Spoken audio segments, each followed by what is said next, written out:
7th, 2021. It's 5:30 p.m. We're starting right on time. Wonderful. Could we have a roll call, please? Councilor Bosmans. Present.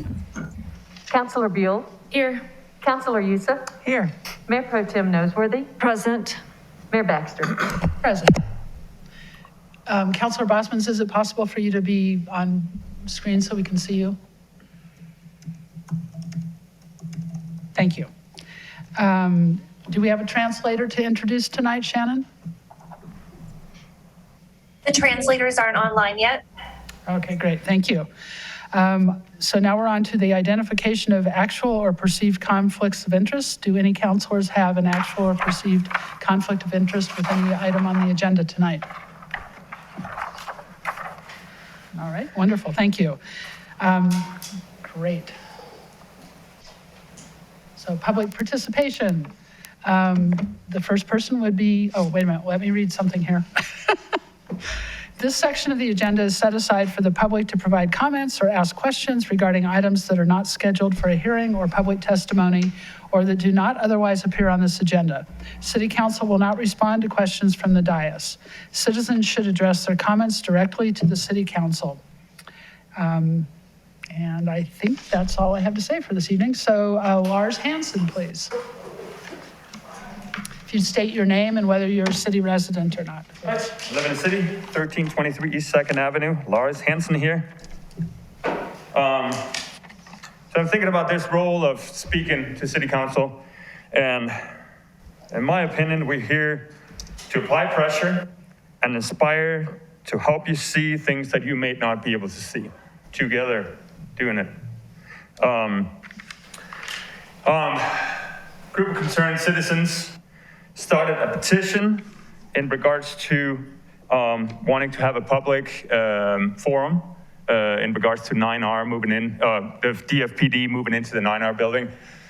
It has in 3 days garnered more than 600 signatures and comments. We were at a study session referred to by a Dfpd board member, a handful of people throwing a fit. Fairly clear that that's not what this is about. So I invite you to check it out. It's online. Give me a call if you want the link. I know you don't answer any questions here, but I have something I'm going to say. I would say all councilors, if you're in support of the fire department moving into the 9R building, I would ask you to raise your hand. Okay.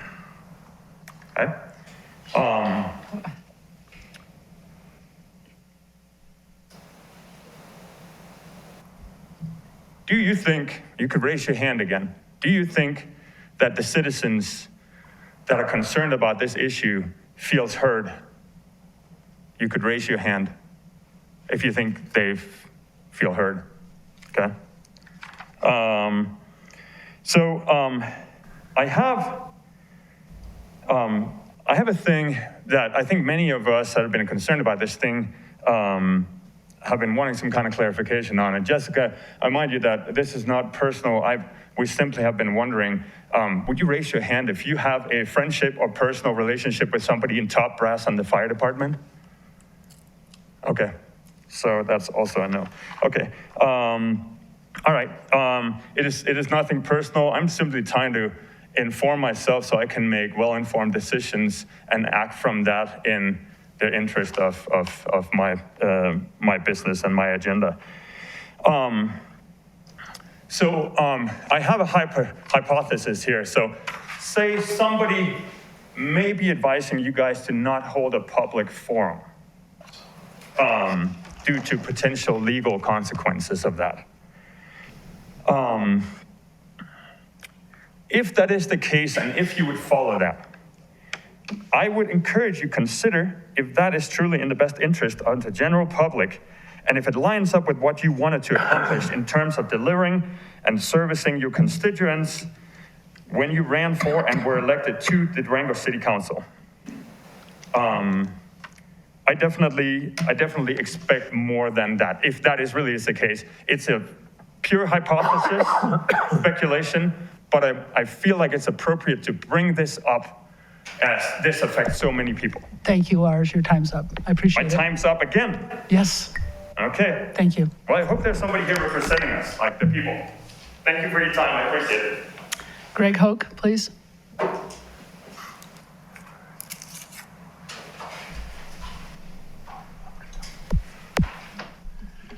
Good evening, Council. Many of us learned today that the Council has been advised you can't do anything about the 9R Dfpd sale of the old high school because it constitutes contract interference. So, no public forum. Given the canned issue-dodging letters being generated by 9R and Dfpd, it appears no public forum. So, it is likely the closing of the sale between those two entities will occur. So what then? You will have a large chunk of citizenry frustrated at your lack of leadership, your lack of concern about the public interests at stake here, and the fact that your citizens' voices are essentially being muted, if not stifled.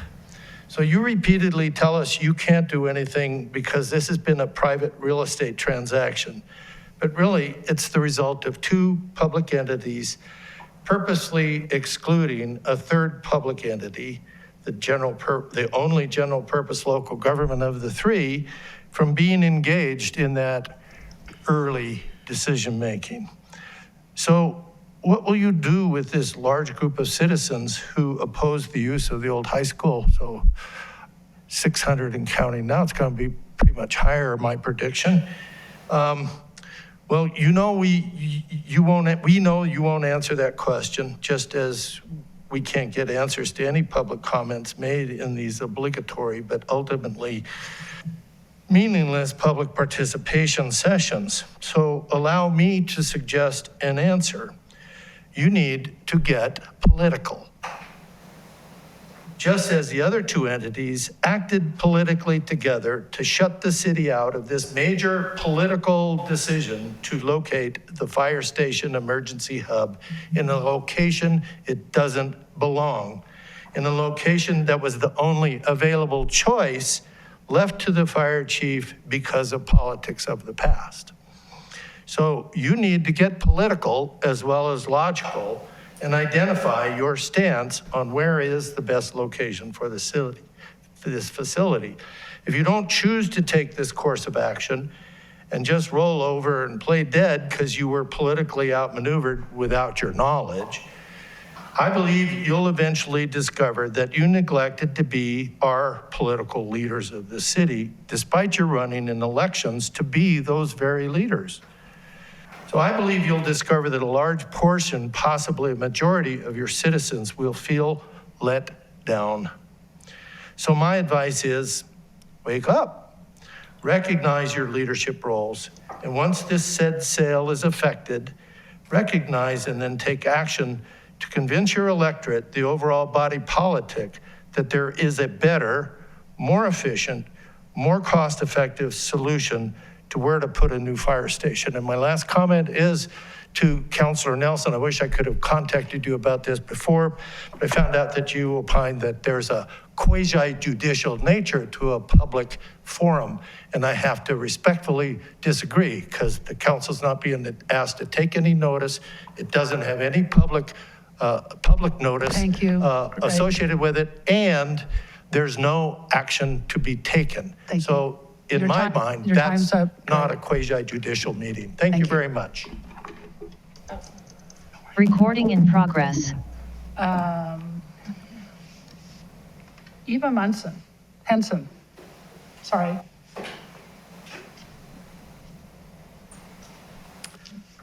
Recording in progress.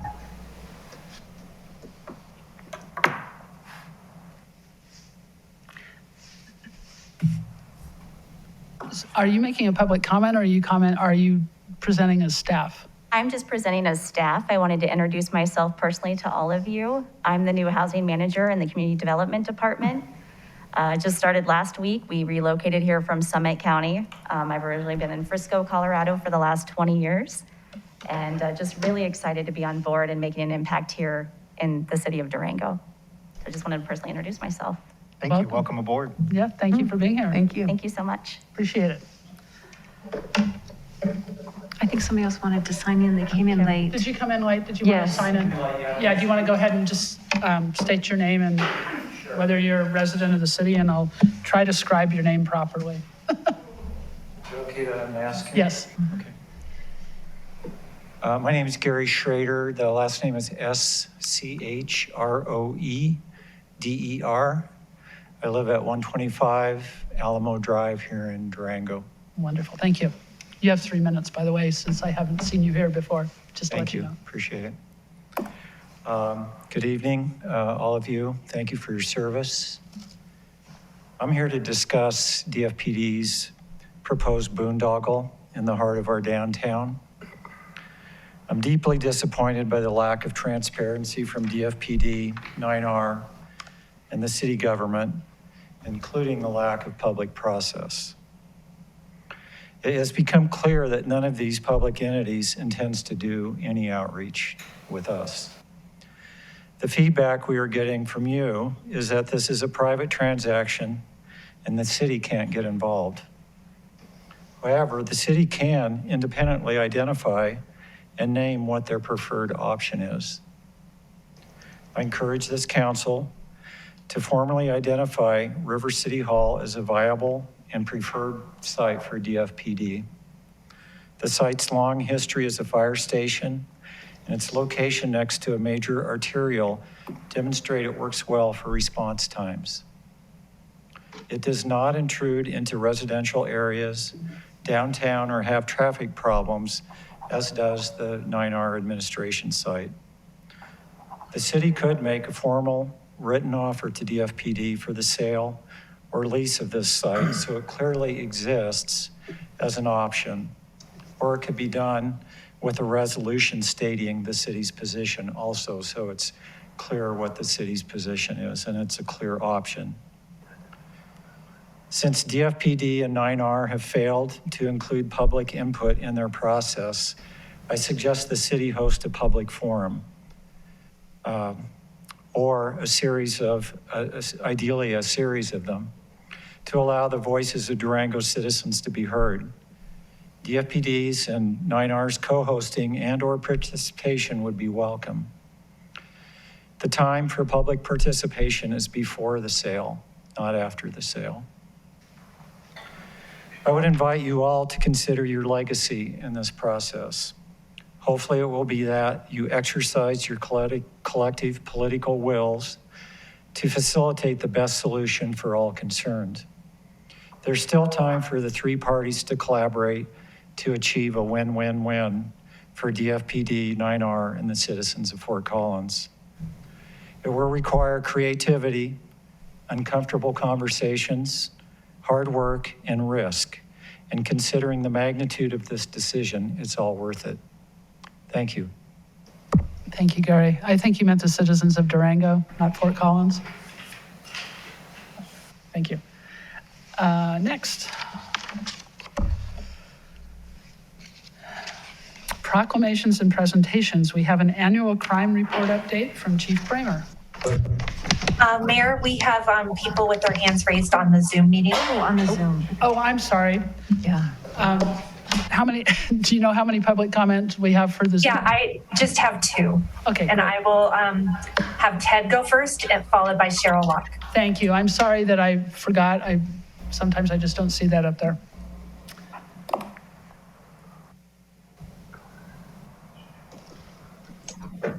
Go ahead. Thank you. Thank you. Ted Wright, 2701 West 2nd Avenue. Good evening. Thanks for this opportunity. I'll be pretty brief, I think. Being made more and more familiar with this, I think that the planning code is somewhat deficient here. I guess that may be the circumstance. It's missing a mechanism of public review for a circumstance such as this, which is the collection of public entities contracting and negotiating around the 9R property, Buckley Park, the fire district, the city, the school district. So as a result of this circumstance, or for whatever reason, there will be no plan made before the closing of this sale to the fire department. No plan, no need for review, no comment, and that's clearly the city's position. But this is a spend first and ask questions later approach. It seems a strategy more indicative of the private developer than of a public funded body. More like the bigger the risk, the bigger the return, the logic of free enterprise, freedom of business. But fail to plan to fail is the prudent business judgment model of public bodies. So I would ask here, I say, don't spend first, please. Ask first. And so I would ask that the Fire District and 9R, please ask first by having a plan before spending any money. Thank you. That's all. Thank you, Ted.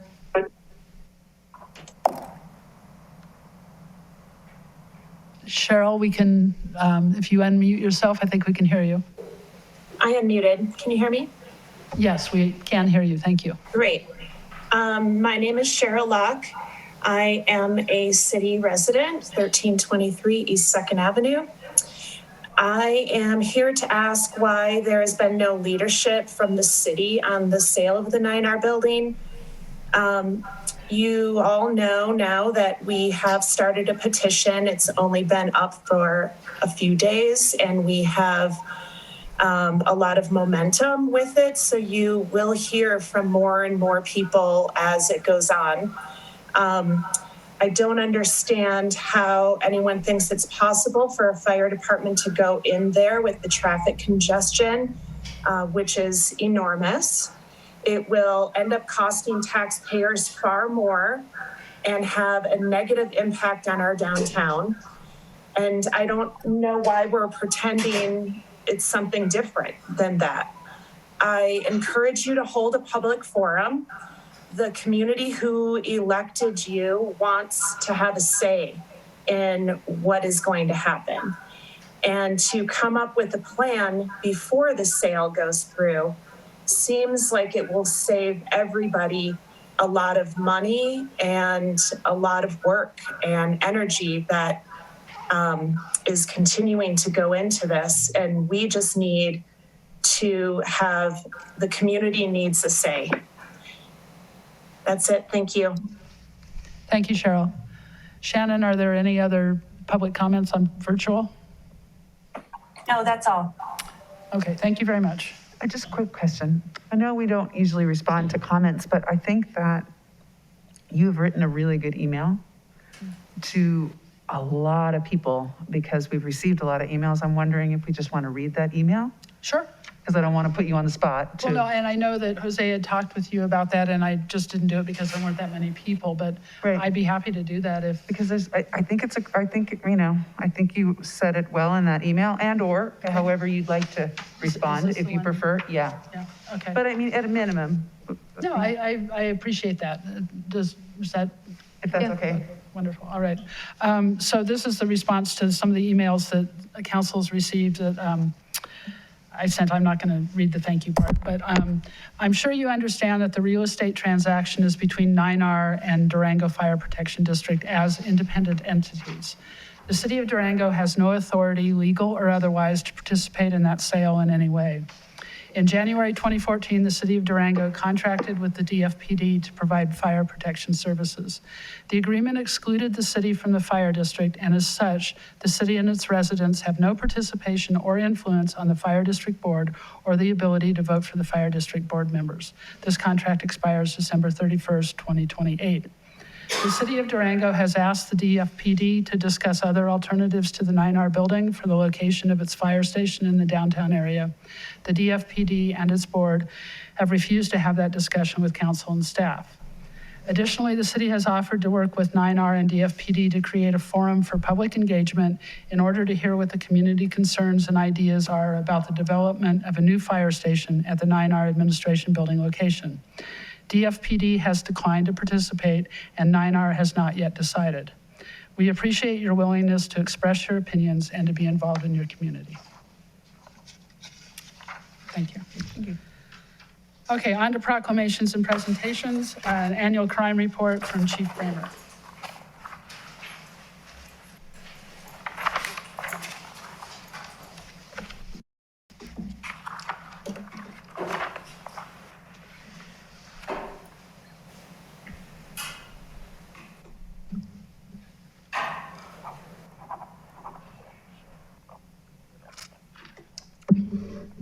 evening, Mayor and City Council. My name is Bob Brammer. I'm the Chief of Police for the City of Durango, and thank you for this opportunity to present this evening on our 2021 crime updates thus far this year. This includes the first 3 quarters of the year. It doesn't include the last one because it's still happening at the moment, and we haven't had time to collect that data, but it gives a really good snapshot of how it's been comparatively, historically, to years past. As I presented to council before, Part 1 crimes are the main indicator of what we look at. Part 1 crimes are identified by the Federal Bureau of Investigation as major crimes. So those are going to be murder, sexual assaults, robbery, aggravated assaults, burglary, larceny, theft, motor vehicle theft, and arson is also included in that. This is our historical record for the last few years. The last 5 years, we typically see some increases and decreases, a little bit of fluctuation from year to year based on Part 1 crimes for a lot of different factors. There's economic factors go along with it. There's growth within a community because as more people present themselves, there's more opportunity for crime to occur and there's more people to commit crimes and or visitors to a community. Last year, 2020 was an anomaly. There was a lot of different factors that were involving itself there that surrounded itself around COVID and the other after effects that happened with that, with the inabilities to put people in jail, to hold them accountable. Our criminal justice system was essentially paralyzed. We couldn't prosecute those, hold those accountable. And we're also distracted because we were enforcing a lot of public health violations and such as part of our normal duties where we could focus those efforts into criminal suppression efforts. However, this year is looking much, much better. We're almost back down to a norm. There's still some anomalies that we haven't faced over the last couple of years. Again, just based off of factors, the population growth, the amount of visitors we're receiving to the city, all of those things have a factor within how these crimes are being committed and how they're being played out. However, in 2021, as part of the City Council strategic plan under enhanced livability and sense of place, we focused in a couple specific goals from the police department that we're going to enhance that strategy in itself. Some of our goals were to reduce violent crime, which we did do. We reduced that by about 15%. We also focused in on motor vehicle theft, and that we reduced by 31%. We're really proud of that. These were national trends that were going on across the country with violent crime. A lot of cities are still suffering from that have not figured out strategies on how to mitigate that. They've also seen across the state of Colorado, still seeing an increase in auto theft. We've seen the decrease. So hopefully our efforts are going to continue to keep driving those numbers down as we continue to partner with not only our agency, but our local and regional partners as well to drive these strategies home a little bit more. So again, we're really proud of these numbers at this point, and hopefully as we move into 2022, these efforts will continue and we'll work towards that. Some of what we've seen, which has been extremely successful with that, is we're identifying through data different locations throughout the city where we're just seeing an increase in crime. Most of that was not necessarily violent crime or extreme property crime, but it was just general crime as a whole. So theft and public order violations and such like that. And we've made sure our officers are continuing to target those particular areas, because if we take away those opportunities for people to commit small crimes, they don't typically perpetuate themselves and grow into more violent crimes or the enhancements of hurting the city even more and creating more victims. As compared to the rest of the state of Colorado, we were doing really well on our clearance rates. And the clearance rates are, the solvability of crime, essentially. And these are the latest numbers by the Colorado Bureau of Investigation on the average crime rates across the state. And as you can see, within violent crime, we have about a 73% clearance rate. The rest of the state is at 39%. So we're almost doubled, essentially, of solving cases better than other agencies across the state. So again, it's something to be very proud of. The officers and the detectives are really focusing on these things, and they follow up on those leads along with community support, and it shows right here. And the last part of that was how we're working with property crime and motor vehicle crime, again, with some clearance rates to show that the efforts of our officers and the diligence of our department continues to pay off, and we're well ahead of what the state averages are in regards to clearance. And that is the end of my presentation to this evening. Thank you very much, Chief Brammer. Any questions or comments by council? Thank you. Just thank you. Really appreciate the opportunity. Yeah, we appreciate the efforts that your team has made. Thank you. There was a really, really nice and very touching thank you that we received recently. which just really highlighted just the values that the staff holds, and I just really appreciated that. It was so great to see. Thank you, Counselor. So thank you. And I certainly shared that with the rest of the team as well. Yeah, please do. Yes. Thank you. All right, great. So now we're on to the review of the consent agenda. The consent agenda is intended to allow the City Council, by a single motion, to approve matters that are considered routine or non-controversial. There will be no separate discussion of these items unless a council member requests an item be removed from the consent agenda and considered separately. Items removed from the consent agenda will be considered under agenda item 9. May we have a reading of the consent agenda, please? Certainly.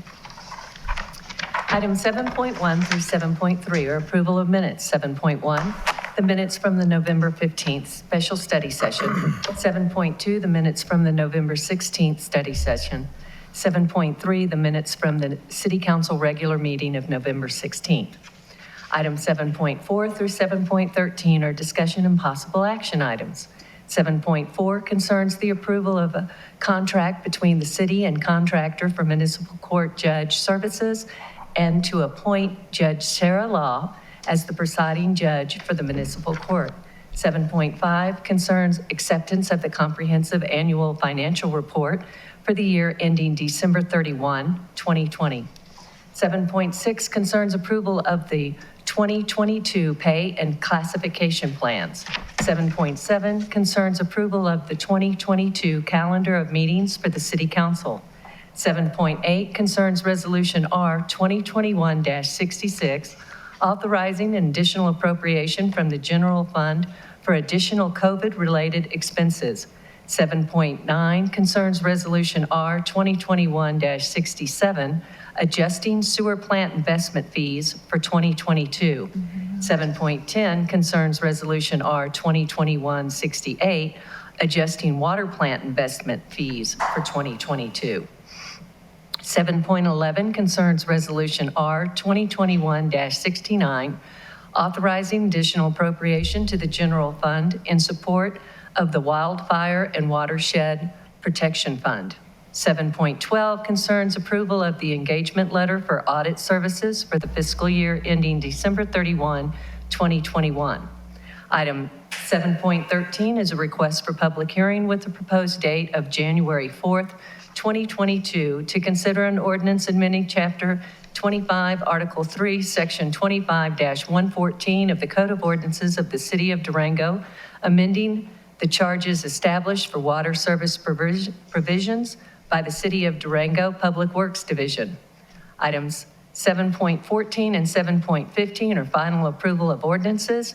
7.14 is Ordinance O 2021-25, appropriating sums of money to various funds and spending agencies in the amounts and for the purposes as set forth below for operating expenditures for the City of Durango, Colorado for the 2022 budget year. And item 7.15 is Ordinance O 2021-26, appropriating sums of money to the various funds and spending agencies in the amounts and for the purposes as set forth below for capital expenditures for the City of Durango, Colorado for the 2022 budget year. Thank you very much, Ms. Phillips. Are there any councilors that would like to remove any consent agenda items? I think the city manager wanted to speak about two of them. Yes, Mayor and Council, it is my recommendation or ask if we could pull items 7.9 and 7.10. Those are a resolution to adopt the sewer plant investment fee and water plant investment fees. There's been some significant discussion with the IAB in regards to rates and looking at it moving in to the next year. We're looking into affordability. These are two things that we'd like to hold off until having further discussion with the IAB before bringing back to council for any possible modification. Does that work for councilors? Yep. Absolutely. Great. Okay, thank you. We'll take those off. Are there any other agenda items that council would like to remove? I think Olivier. I'd like to I'd like to remove 8, 7.14, and 7.15. Okay. Any other removals, councilors? No? Okay, may we have a motion to approve the consent agenda items without 7.8, 7.14, and 7.15? So move. Second. Any further discussion? No? May we have a vote, please? Counselor Buell? Yes. Mayor Pro Tem Nosworthy? Yes. Counselor Bosman's? Yes. Counselor Youssef? Yes. Mayor Baxter? Yes. Counselor Bosman, 7.8, discussion and possible action concerning resolution authorizing an additional appropriation from the general fund for additional COVID-related expenses. Yeah, I wanted to get from staff a little bit more detail on why there were no other grants or federal state monies available to pay for this, one of them being ARPA funds. Is there a little bit more background on this item? Yes, Councilor Bosmans, I believe this is Tom Sluice, your item. So Tom, if you are there.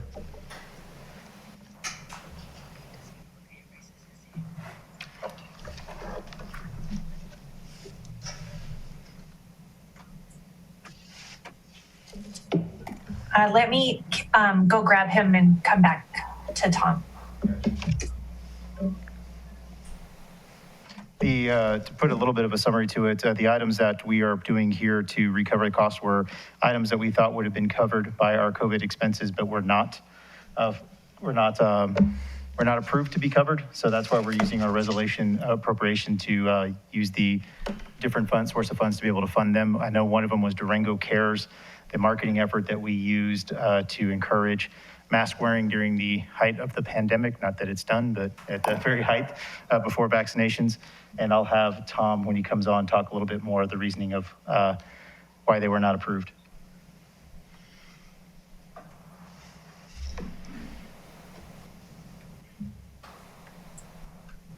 I just promoted Tom to a panelist so he can speak.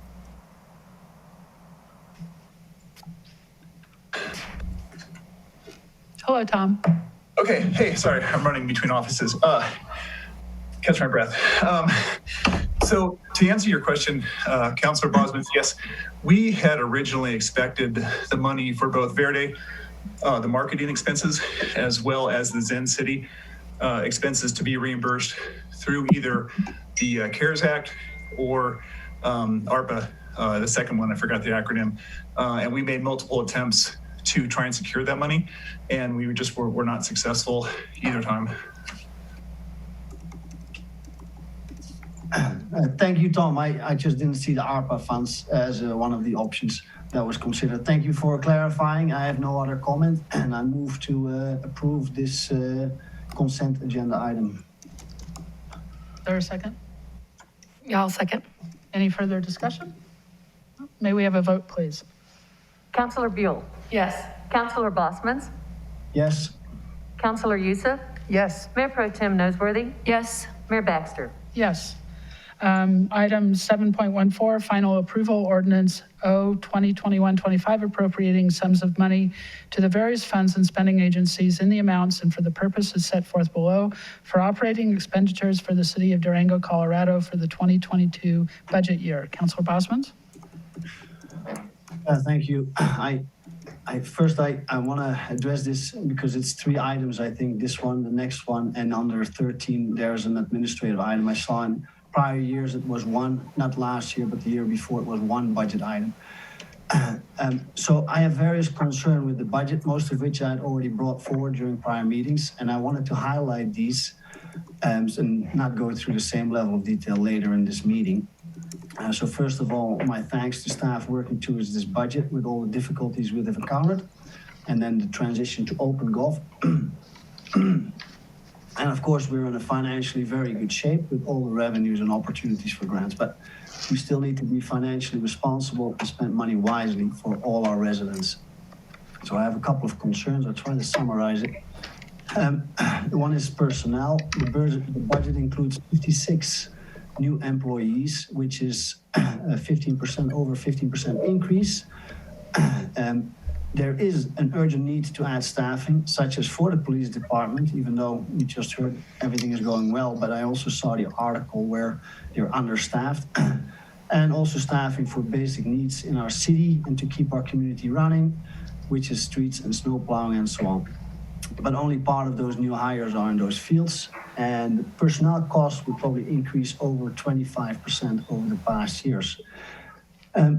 That's a concern for a budget. In addition, it appears there's about a 50% turnover of high-level management over the past years.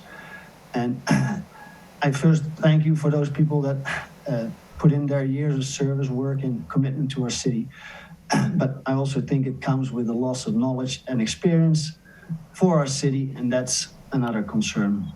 The next topic is finances. And the first under finances is the inconsistencies between fund balances on the annual budgets, the numbers calculated by the departments internally, and then the audited reports. And again, I'm aware of the different accounting standards and that there are differences, but not the inconsistencies. There is also inconsistencies in the cost for capital improvement projects and the way expenses, specific expenses, are applied within funds and not in other funds. And then the boards make recommendations based on those fund balances, revenues, and capital improvement costs, and they have to have the correct, consistent numbers. I won't go in further detail. That would be available for anybody who wants more details. The next is my opinion that we are decreasing clarity in the whole financial system. And a lot of the questions during this budgeting process were associated with inter-fund transfers, miscellaneous charges, internal services transfers, and staff has done a great job to break out and explain a lot of it. OpenGov should also allow more traceability, but the proposed budget includes many additional funds, building fund, IT fund, housing fund, grant fund, and then we have all the various enterprise funds, for example, split up in operational and capital funds.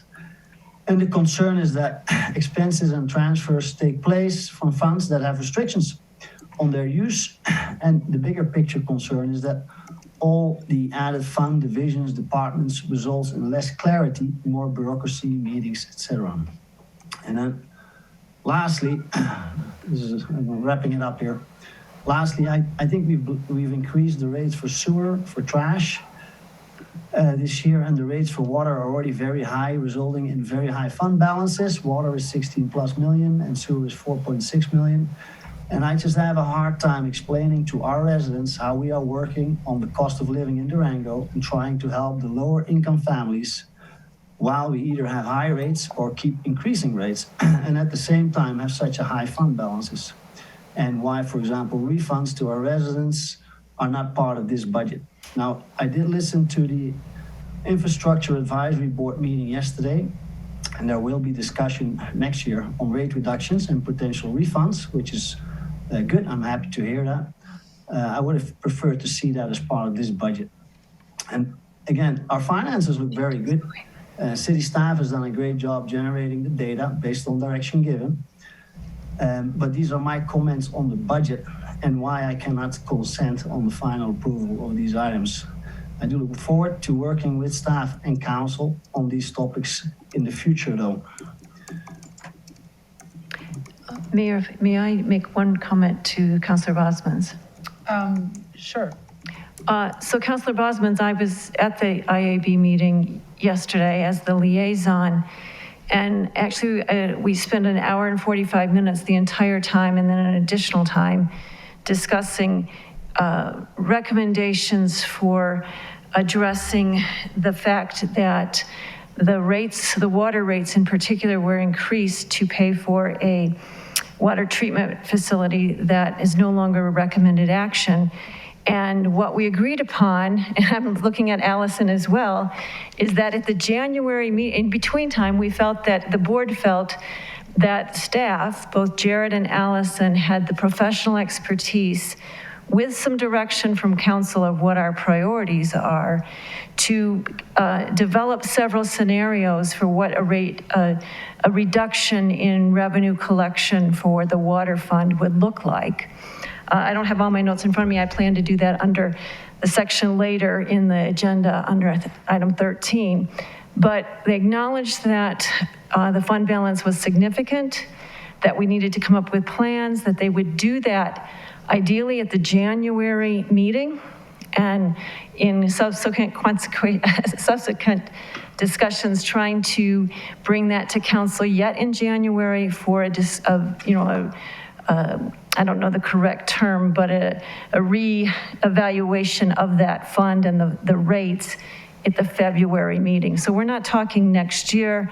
I did also say, it's my own personal opinion, that next year these issues should be resolved by September, not December.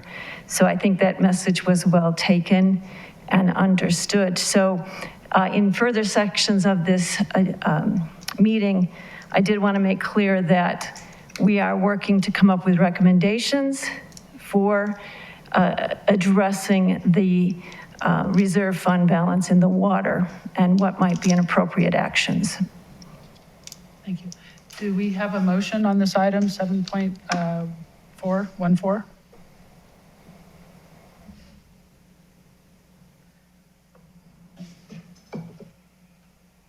Either approval or Make a denial? motion to approve. Do we have a I'll second? second. Any further discussion? May we have a vote, please?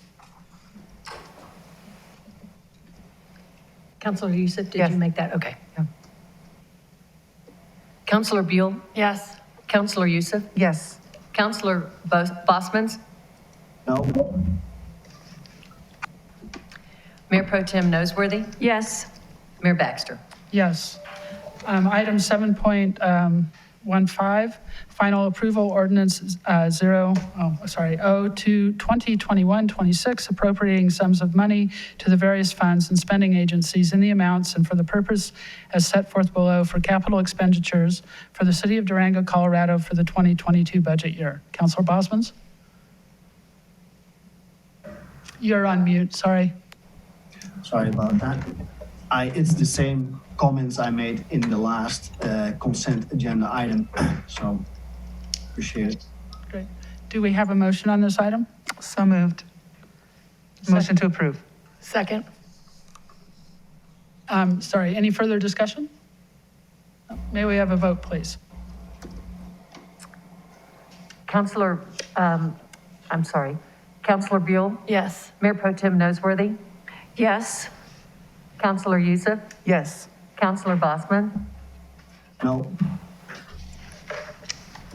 Mayor Baxter? Yes. Thank you very much. On to public hearings. We have under item 13, administrative hearings, we have 13.1, discussion and possible action concerning a resolution summarizing expenditures and revenues for each fund and adopting an operating budget for the city of Durango, Colorado for the calendar year beginning on the first day of January 2022 and ending on the last day of December 2022. Ms. Schmidt.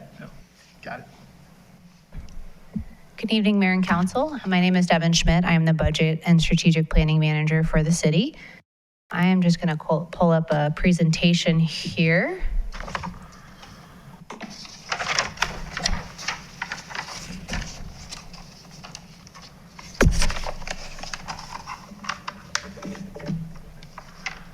Share my screen. Apologies.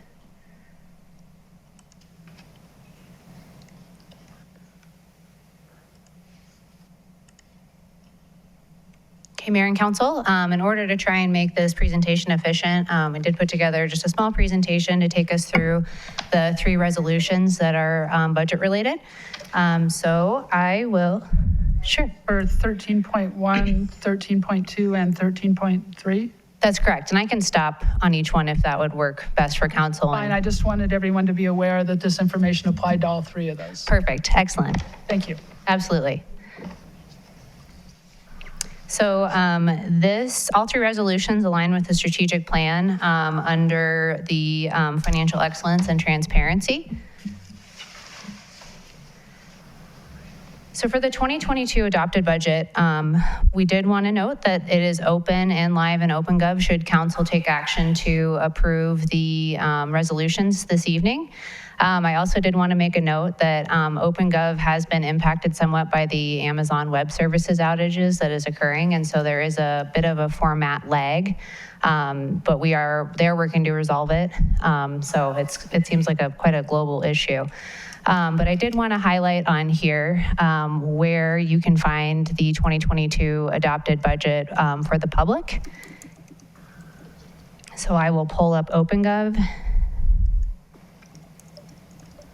So this is the 2022 adopted budget should council approve the resolutions this evening. This is where all of the financial information can be found. As noted in previous meetings, we did update all of the financial summary information. However, the additional narrative and fluff will continue to be revised until January 31st when the budget will be printed and sent to DOLA. So one item I did want to note as well for the public is we have a reconciliation summary here. This explains all of the city manager's proposed budget, as well as the city council budget and the 2022 variance between the two. We did try and highlight any large items in this narrative as well. And so just wanted to provide that. And then if you scroll down here, you can see exactly what the ins and outs of those changes are, just for that transparency piece for the public. The other item I wanted to make note of was the fund balance changes summary. This is a item that we have previously presented to council, and so we wanted to present that in the OpenGov format. This information is what is reflected on the ordinances as well as the resolutions. And so just wanted to highlight that for the public and council.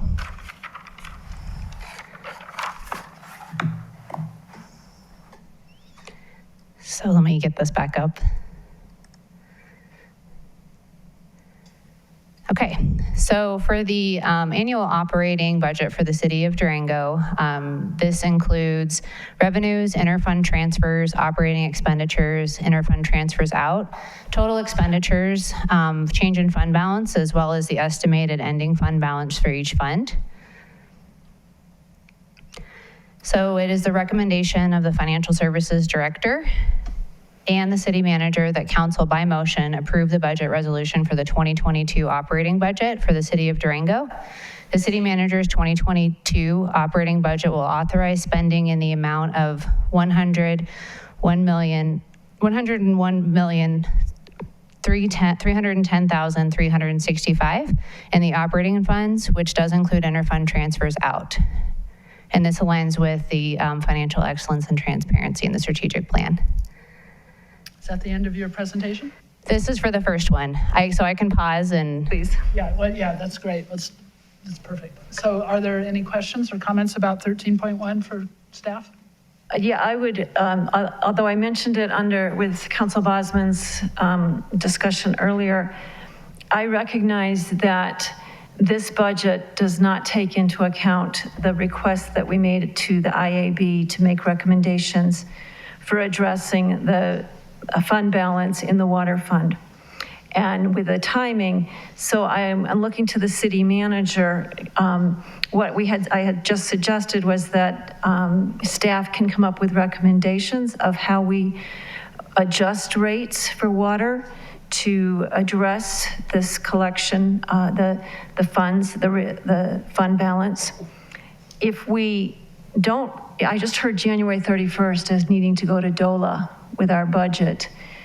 Does it work to have this approved with the caveat that you're coming back to us with rate reductions or some adjustments to address the water fund, and that we would then, as a council, and does council agree to that we would then review those recommendations and then vote on any options for addressing the water fund balance?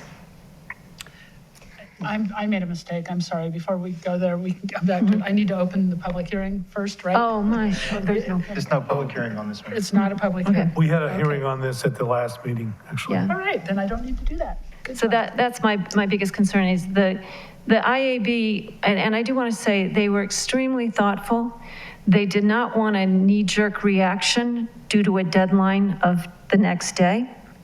And they actually talked about, a variety of options that I think we're really counting on staff to, consider those, weigh the pros and cons of them, and then bring them back for consideration.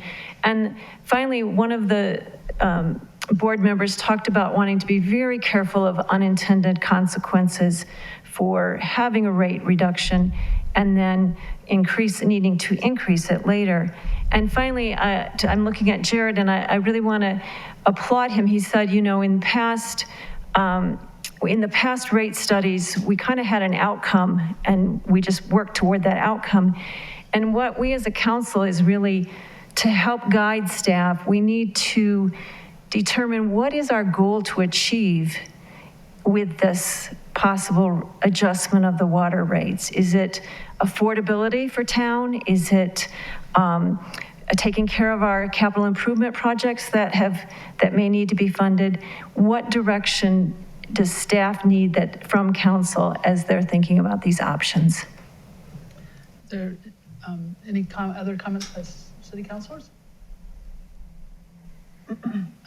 Well, I agree with what you're discussing. I think that right now we're including in our rates a charge for a project that we are not moving forward with, and I think we need to have justification for our rates, and I don't think we should be charging for things that we're not going to be doing. That doesn't mean that our rates aren't at the right level, but we need to do an evaluation and use the appropriate reasoning for why we're charging what we're charging, and not something that doesn't exist anymore. So I completely support having the IAB do this evaluation and taking the next month for staff and the IAB to do an evaluation of that, as well as to begin the conversation about the fund balance and what the most appropriate use or reduction of that is. I think those are two different conversations personally. So any other comments, or city manager, do you have something? No, hearing the comments that we have, and I know that the IAB is wanting to have some more detailed discussion, which is good. Staff will continue to do so. It won't really have an impact on this because we always can go back and do a budget adjustment as the year goes on. So when that decision's made, any budget adjustments that need to be done will be coinciding with that. So that's no impact. It doesn't have to necessarily be a caveat with this. It just knows that those discussions will be coming, that recommendation will be forthcoming, and when that happens, we'll make sure that we have the associated adjustments to go with it as well. Thank you, and I do think it needs to be noted that there were no water rate increases in this budget. Yes, ma'am. All righty. So is there any action that we need to take on? In a motion to approve this resolution, and the first one, 13.1, would be resolution 2021-70. What did you say, 2021 what? 70. Okay, I'll make a motion to approve resolution number R 2021-70. I'll second. Any further discussion? May we have a vote, please? Councilor Buell? Yes. Councilor Youssef? Yes. Councilor Bosmans? No. Mayor Pro Tem Noseworthy? Yes. Mayor Baxter? Yes. On to 13.2, discussion and possible action concerning a resolution summarizing expenditures and revenues for each fund and adopting a capital budget for the city of Durango, Colorado for the calendar year beginning on the first day of January 2022 and ending on the last day of December 2022. Ms. Schmidt. Yes, thank you, Mayor. I will continue with this presentation.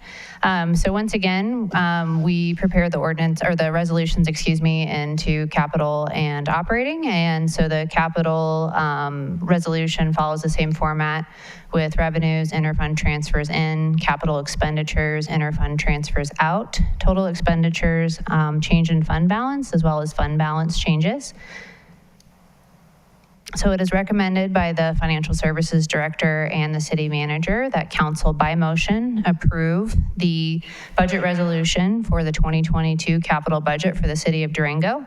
The City Manager's 2022 budget will authorize spending in the amount of $58,642,745 in capital projects funds, which does include interfund transfers out, And again, this is aligns with the strategic plan under financial excellence and transparency. Thank you. Any questions, council, for staff? Do we have a motion? This would be 2021-71. And what, 71? Make a motion to approve resolution number R 2021-71. I'll second. Is there any further discussion? No? May we have a vote, please? Councilor Buell? Yes. Councilor Youssef? Yes. Councilor Bosman? No, Mayor Pro Tem Nosworthy? Yes. Mayor Baxter? Yes. Item 13.3, discussion and possible action to consider a resolution establishing the 2022 mill levy for the city of Durango. Ms. Schmidt. Yes, thank you, Mayor. This one is a little bit shorter. So pursuant to state statute, the city of Durango is required to adopt the mill levy and certify the same to La Plata County Commissioners by December 15th of 2021. The assessed valuation for 2021 is certified by the assessor's office on December 1st in the amount of $599,804,660.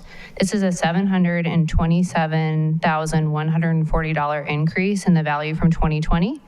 The assessed value includes $8,189,740 from new construction and $41,670 from new annexations. The city's mill levy is 5.007 mills and will generate approximately $3,003,222 in net revenues to the city. So it is recommended by the Financial Services Director and the City Manager that City Council by motion approve the resolution levying the property taxes for the year 2022. Again, the financial impacts are the 5.007 mills, which will generate approximately $3,003,222 for the city's general fund. And this aligns with the strategic plan for financial excellence and transparency. Thank you. Any questions or comments, councilors? This would be resolution 2021-72. Yes. May we have a motion, please? can I ask a question? Can you hear me? Mm-hmm. Okay. What is the current mill levy? I'm sorry, what did you say, Councilor Bosmans? Is the current mill levy different, or is that, can you explain a little bit No, better? it's the same as it has been. It hasn't changed. That would have to be changed by a vote of the people.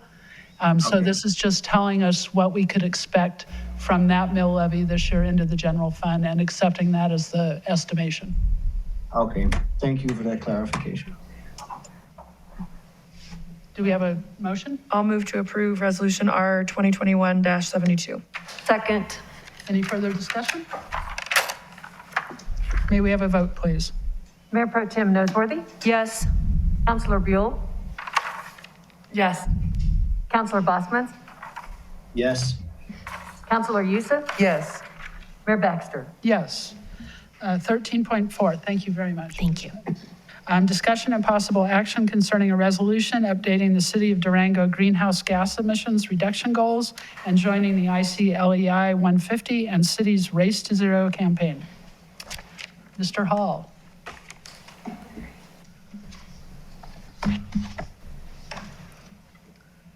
Good evening, Mayor Baxter, councilors. Kevin Hall, Managing Director, Community Development. This item was brought before you in early October for almost an introduction at that point.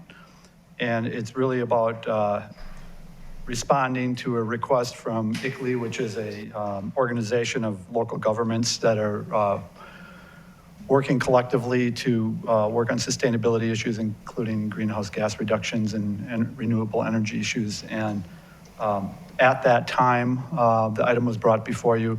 I think there was a core question asked of really how will this action impact the community fiscally? You know, so what does it mean for the city? And Imogen Ainsworth was here at that time. As you know, Imogen is no longer with the organization. At that time, you had asked to bring it back after the budget. Well, I guess I couldn't be much closer after the budget than tonight, but I did feel it was important to bring it back in December. You've had visits from our sustainability advocates since October, Staff has met with our sustainability advocates a couple of times since then to talk about where the program is going. And in fact, tomorrow your city manager will be presenting at Green Business Roundtable on our sustainability program.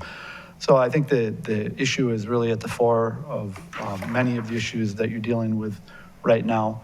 And what I've done is I really took the work that Imogen did and I reviewed it, and I went back and reviewed the ICLEI program. And after talking with not only staff, but also some of our advocates and looking at what this means for the community, I think it's very supportable from a staff position to move here and support the ICLEI program and join on board.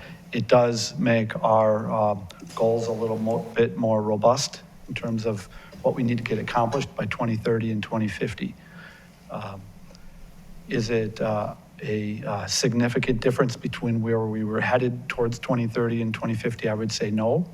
I would say the work program that's ahead is going to be a big lift on the part of the community, but I think that given the strategic plan, the comp plan, our draft sustainability plan, the support of our advocates, we certainly have at least one here tonight, a couple, and others, we feel this is prudent. What joining the ICLEI program will do is it will bring the city of Durango into the forefront on this issue for the state of Colorado, but really nationally. They were looking for 150 communities to join on. Right now, at least the data that I could find today, there's 47 who have joined in. In terms of state of Colorado, Denver's joined on, the town of Superior, city of Boulder, Fort Collins, as well as Aspen, and then down in New Mexico, Santa Fe County has Boise, Idaho, St. Paul, Des Moines, Iowa, and a variety of other communities of all makes and sizes and that sort of thing. What the program will do for us is obviously it'll bring us to the forefront in terms of exposure as a community that cares and wants to move this issue forward. It also provides, I think, a fair amount of leverage for the city to use when we are pursuing existing funding sources, or those coming through the infrastructure bill, or if the other social program bills that are in Congress right now that are working their way through. I think it'll put us in a better position to say, hey, look, we're out front with everybody, a small group of communities, we would be one of them that would step forward. And I think this is in alignment with what the state of Colorado is doing. I think other communities are probably right behind us in terms of joining, in terms of whether it's in Colorado or other places. In terms of some of the cost implications, it doesn't impact the Sustainability Division budget for 2022. It really doesn't impact the City of Durango budget as it was just adopted. Imogen did a really nice job of reviewing kind of things the city would be investing in the coming year. And the sustainability budget, if you include what we've set aside for EV charging in the division budget, it's about $250,000 for the budget, staff operations, and advancement of additional EV charging, which would either be at the library or at the rec center.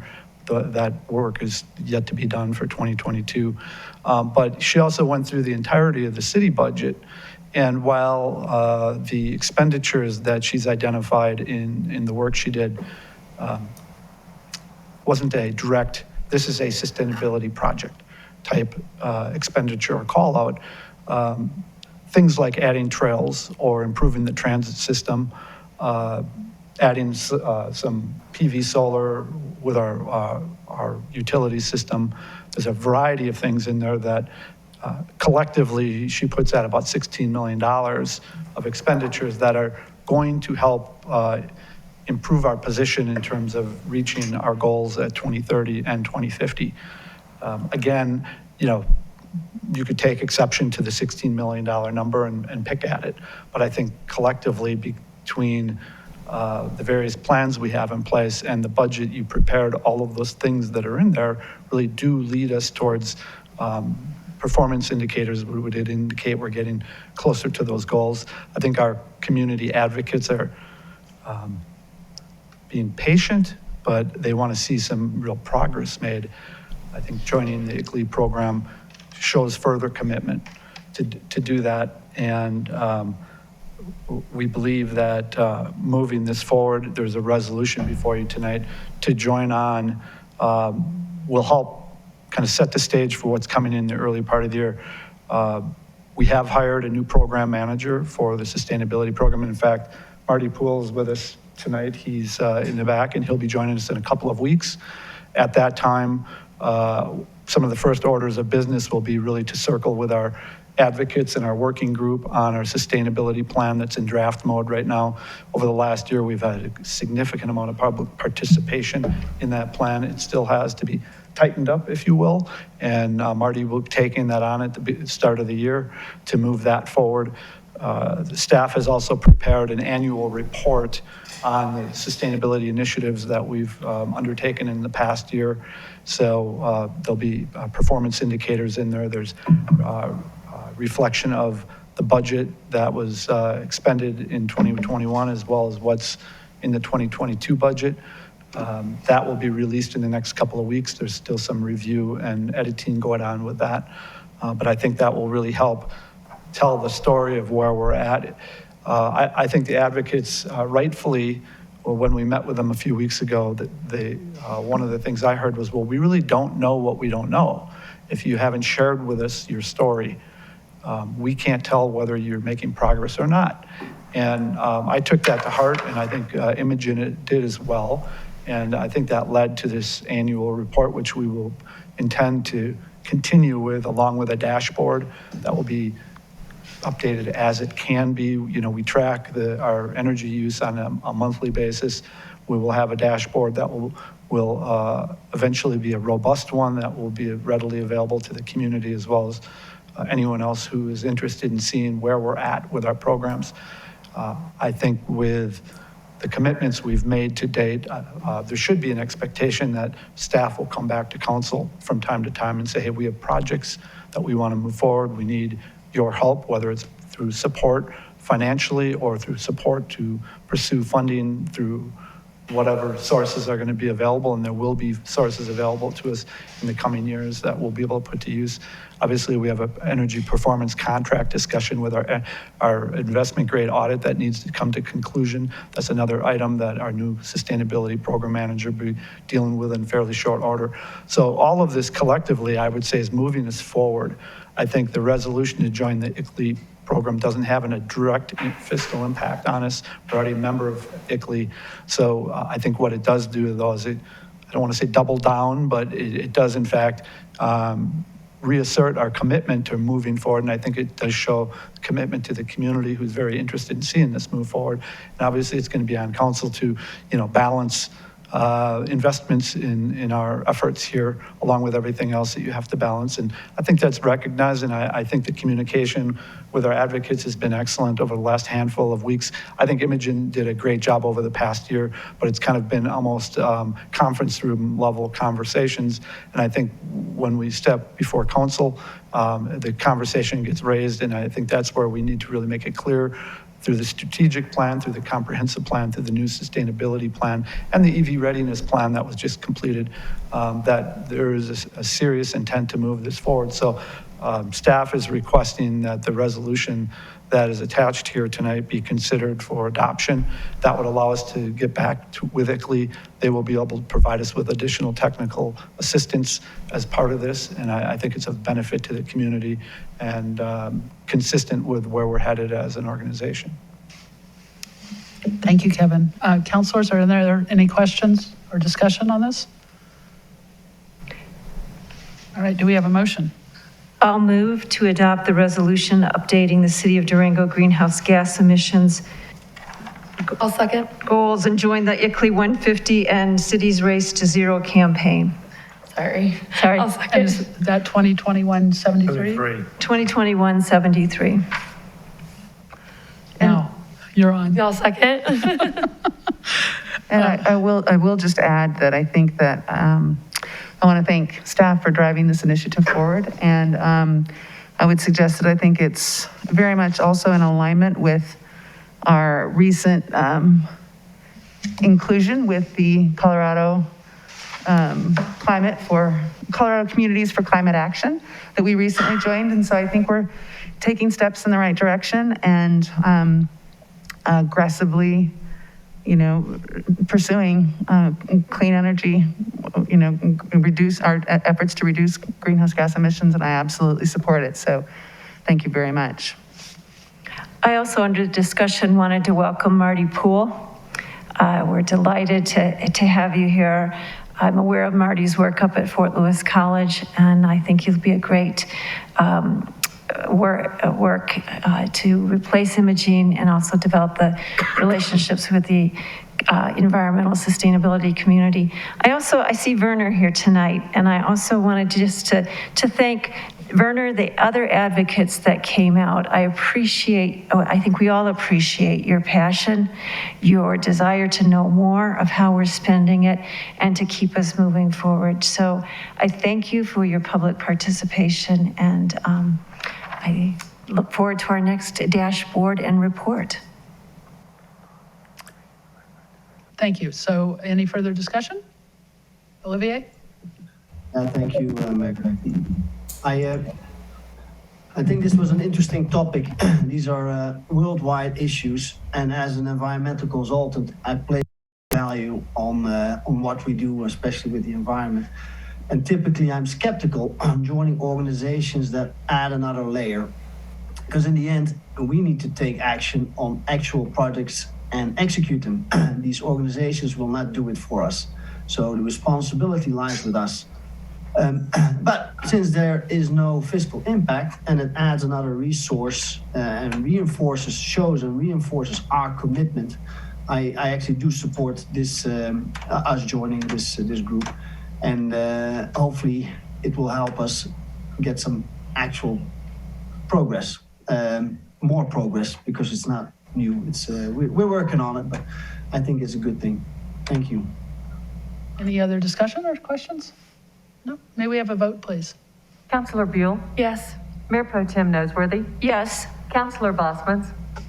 Yes. Councilor Youssef? Yes. Mayor Baxter? Yes. Thank you. Thank you. On to 13.5, city update. Yes, good evening, Mayor and Council. I do have a few updates for you. The city's transportation department is coordinating with the COVID-19 vaccine outreach team at San Juan Basin Public Health to reach people that may not have had an opportunity to receive vaccines at this point. Information on all bus stops as well as trolleys and other sites would include a QR code leading to the latest dates, times, locations of local clinics. The city's Employee Advisory Committee is sponsoring a 2-day blood drive that began today. Today was at the rec center, and then Thursday it will be at Santa Rita Water Reclamation Facility. Our open enrollment closes December 10th, so Mayor and Council, just in case you haven't had a chance to get around to that, please make sure that you complete your forms by December 10th, but this is also the first time we're implementing this service electronically, so really excited about moving away from paper processes. City staff is also preparing to meet the requirements of HB 1110, which requires our website to meet all ADA requirements. Implementation is expected to begin in early 2022. With winter just around the corner, La Plata County, the city of Durango, and the Colorado Department of Transportation are working together to keep area residents informed of snow removal operations throughout La Plata County. We are, especially even with our sides internally, working on programs to increase our hiring. As we probably saw in the paper, we are short-staffed in our snow plowing departments, but Allison has worked with Mike in the streets department, and we have found some areas to where we're able to use hopefully some employees in other departments that can come and help to make sure that we get through here. And then we're also implementing some pretty creative programs, I think, to help our recruitment efforts for that season. So we are continuing to work that process through. We're also interviewing candidates this week for the pending request for proposals for sustainable tourism marketing. A recommendation is expected to be forwarded to council at the first meeting in January. And finally, staff's continuing with upgrades to the council chambers. Tonight was the first to use our new touchpad used by Amy over here for our audio. So far, so good, and we'll have additional upgrades on the way. And with that, I just want to wish the council and the public and those here a very happy holidays. That concludes my city update. Thank you very much. Are there any questions by council? Alrighty. So now we're moving on to council reports and actions. Each council member is provided an opportunity to report on meetings recently attended and to discuss topics not otherwise appearing on the agenda. Does anyone have a council report or action? I will start. I attended I'm a part of the La Plata Airport, Durango La Plata County Airport Commission meeting. We had our last one on November 18th. Just some basic information. October 2021 passenger traffic finished strong at 113% of 2019 levels. Nationwide, we are outpacing passenger recovery by approximately 48%. Year to date, we're just down 0.1% from 2019 levels. So great numbers there. We talked about the terminal development plan. So the formal terminal expansion design project was initiated in September 2021. The goal of beginning construction on phase 1A of terminal development by late 2022 or early 2023. We saw some preliminary design ideas on like all phases of the expansion, and gave some feedback. We have a mini subgroup that is so that's kind of exciting. As a reminder, the runway rehabilitation project, a full runway closure is scheduled for September 7th, 2022 through September 16th, 2022. So there'll be no airport service here for that time. I think that was kind of it for the airport. And then I had the Creative Economy Commission meeting this morning. We have the story walk, all the stanchions are put in and they're ready for the first book. The library's gonna oversee the book rotation. And I guess they look great and everything's going amazing, and they're hoping to have the first book put in, I think, within a few weeks. The art maintenance RFP is in review now. We had one response and they're looking at it. The public art master plan and location plan is being updated on the city end right now, and then we'll look at migrating it with DCD. And then we talked about the lodgers tax a little bit, some priorities maybe that the CEC will bring to council in the coming year. And our 2022 priorities draft work plan, which kind of went along with that. So we had, every members of the CEC step up to talk about like taking leads on specific tasks like maintaining our public art collection and including our DEI policies and goals. So you mentioned that earlier today in our study session, and that's like our number 2 priority with the CEC. So that was good. And yeah, so there's a bunch of goals and we had assigned people to work on them. So it was good. Excellent, thank you. Any other counselor with a report or action? I do have one. So I was looking at Melissa, but I would jump in if you would. You go ahead. When you don't speak up, I fill in the gap. You guys go ahead. Go ahead. Yeah. The RHA, I just wanted to let you know that our request for qualifications for a leader for the RHA will close on December 17th. And then we'll be going through kind of that same process that the city's going through right now for the tourism, with a review of it and hoping to make an offer in January. We also created a policy committee to work on what's the RHA's prime focus, how do we achieve it? Maybe even more possibly, how do we achieve it, like through funding or through public-private partnerships, so that when we do have a leader come on board, we'll be able to have those conversations with them, and the RHA will be ready to have a framework to give them some direction. So that's where we are with that. Great. I'll jump in then. Okay, so I have 4 reports. I'm looking at Chief Brammer. Back on November 19th, he and I participated in the Transgender Day of Remembrance. And this is a global day dedicated to remembering the lives of people who were murdered, actually, for being transgender, for having the courage to live their authentic lives. And the chief and I both spoke. I spoke on behalf of the city and some of the actions we're taking. And the chief's comments were really quite poignant. He talked about how the legitimacy and authority of the police department comes from the trust in the community. And I found it just fascinating to think about that as a concept. And I think, Melissa, to you recognizing the commendation letter that came out for, I believe, Officer Jackson? Is that correct, for Officer Jackson? I think that demonstrates that trust and support in the community. So it was a pleasure to be partnered with you on a Friday evening, Chief, and an honor to be representing the city there. I also had the Community Relations Commission meeting last week, which was our November and December meeting. And much of what we talked about was the Community Conversations Indigenous Mascot panel that had been scheduled for December 2nd. They are looking to reschedule that, and part of the discussion involved the withdrawal of participation in that effort by the Durango Art Commission and with the Durango Creative District. As council knows, I wrote the Durango Creative District as recognizing that I'm a city councilor and I'm the liaison, but I wrote with my own personal thoughts and trying to seek a conversation around that. So I will be meeting with the president of the Durango Creative District and the interim director next week, Wednesday, to have a conversation about what's happening, how can we re-engage here, and the commitment to DEI mission, both on our part and on the part of the district. The IAB I talked about, I thought that was a wonderful conversation and brainstorming, and I applaud you because they have been like this for the past couple of sessions and they're very engaging. I went to the swearing in of Lori Lee Cloud with the Southern Ute Indian Tribe today, and she talked about their concerns being climate change, water, resiliency, and housing. And I really see an opportunity to engage, at least reaching out to her. There'll be another person sworn in a couple of weeks. And then finally, I attended the San Juan Basin policy group, and I did want to give you some statistics, not to be a Barbara Bummer, but I did want to have you aware of some of the numbers in the community.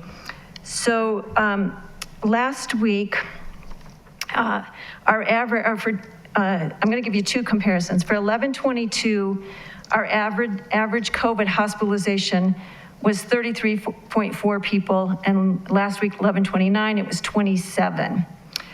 Of those that were hospitalized, on 11/22, 91% of those people in the hospital were unvaccinated.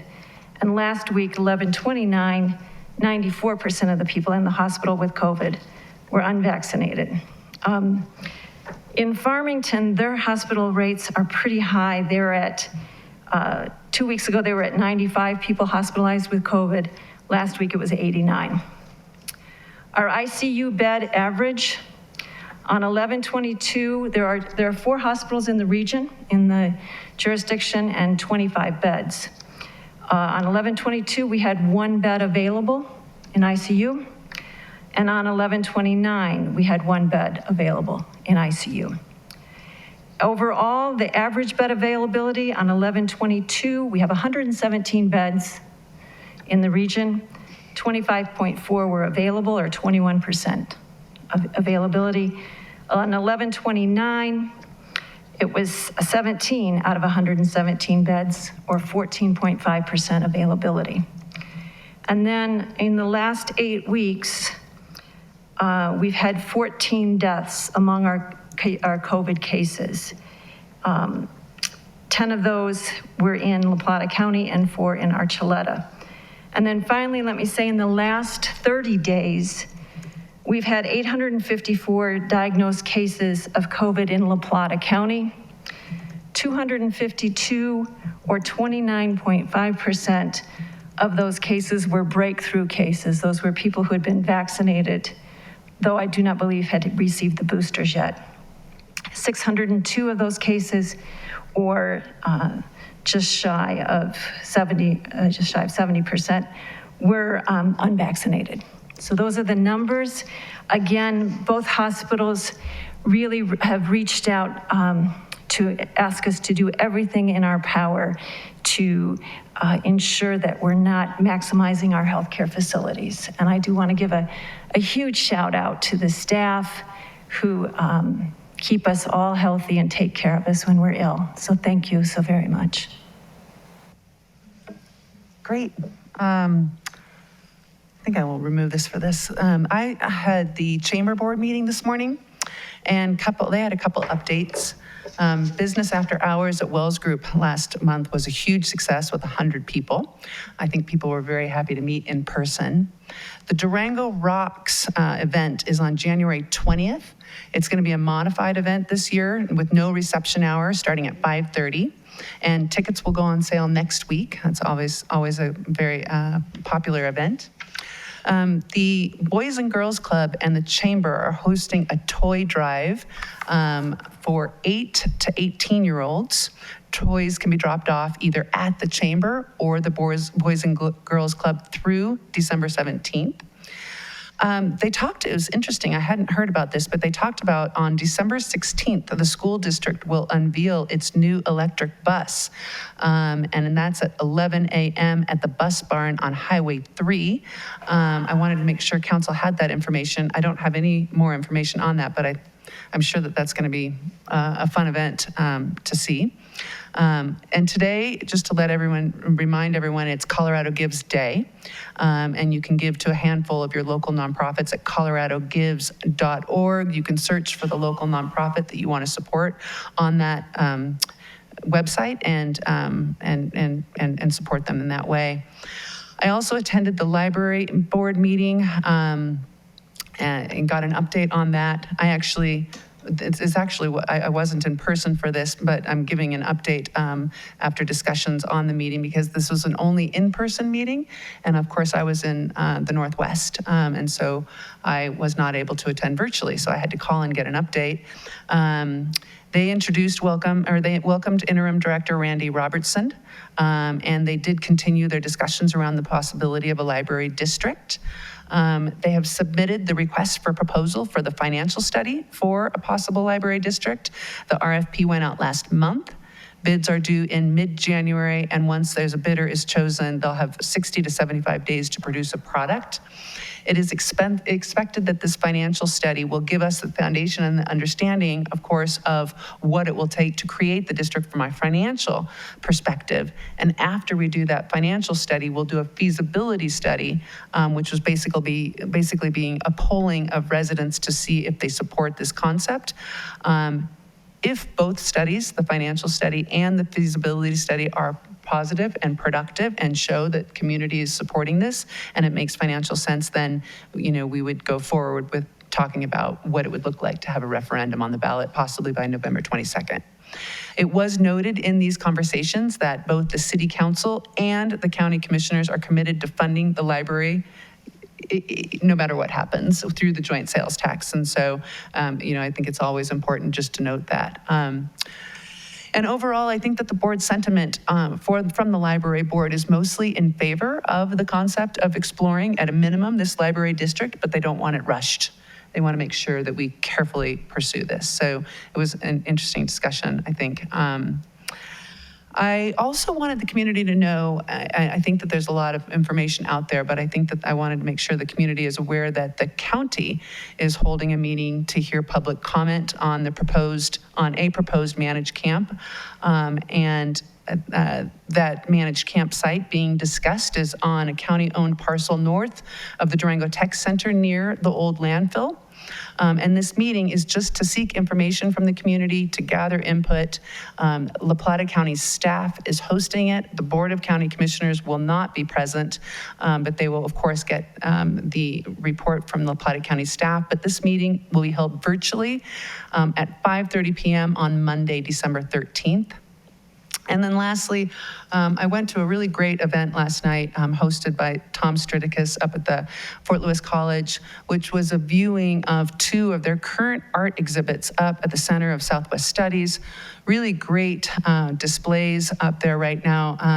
The first one was with Chip Thomas. He's called the Jet Sonorama, and really great art. That he's actually has painted on murals throughout on the state of Colorado in some really great places. And so these are some pictures of that. And then some student curated exhibits through lines. So it was really great great work that they're doing up there. They also had a presentation that they shared about the work that Fort Lewis College is doing to reconcile its boarding school history and get an update on how artistic expression will be a part of this process with a future exhibit. And they've taken down the boarding school panels, and they're creating this group to talk about what type of panel they'll put up in that place. So really good work being done up there as well in regard to DEI and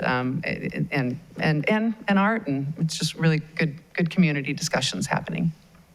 Thank you. Councilor Bosmans, did you have anything you wanted to do for reports and actions? I'm ready for this meeting to be over. I'm struggling. Parks and Rec meeting, there was one. I'm not sure if I had reported on this already, but that was basically the capital improvement projects. And then the multimodal board meeting, for which I'm a liaison, was canceled for this month. So I have very little to report. Did the Parks and Rec Board have any discussion about pickleball courts and how they might look for some, at least temporary locations for some pickleball?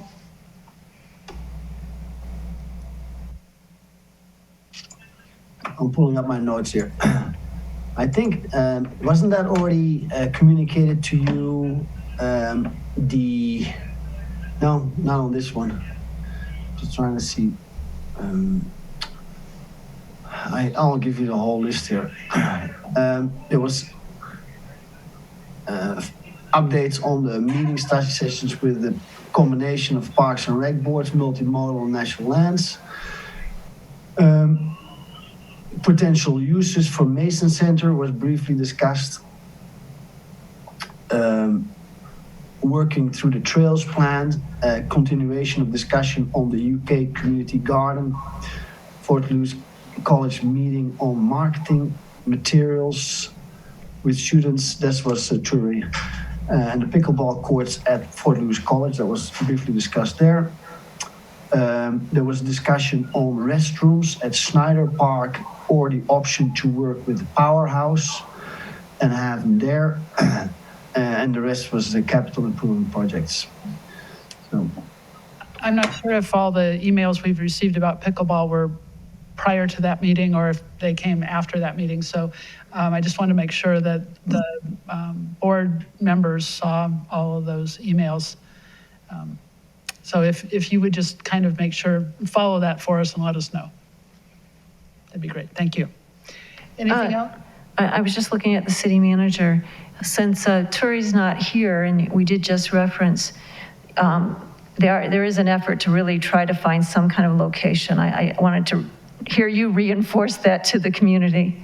There is definitely an effort for us to try to find another location, and we are definitely working with partners that are out there. I know there's a possibility, maybe Fort Lewis College would be a site that we could take a look at, and I don't want to speak for them or put any pressure on them, but we are having those open conversations of a possible site for 4 to 6 pickleball courts. It's wonderful. All right, any other comments, questions, council? Nope. All right. Yay, meeting adjourned. Happy holidays. Happy holidays, yes.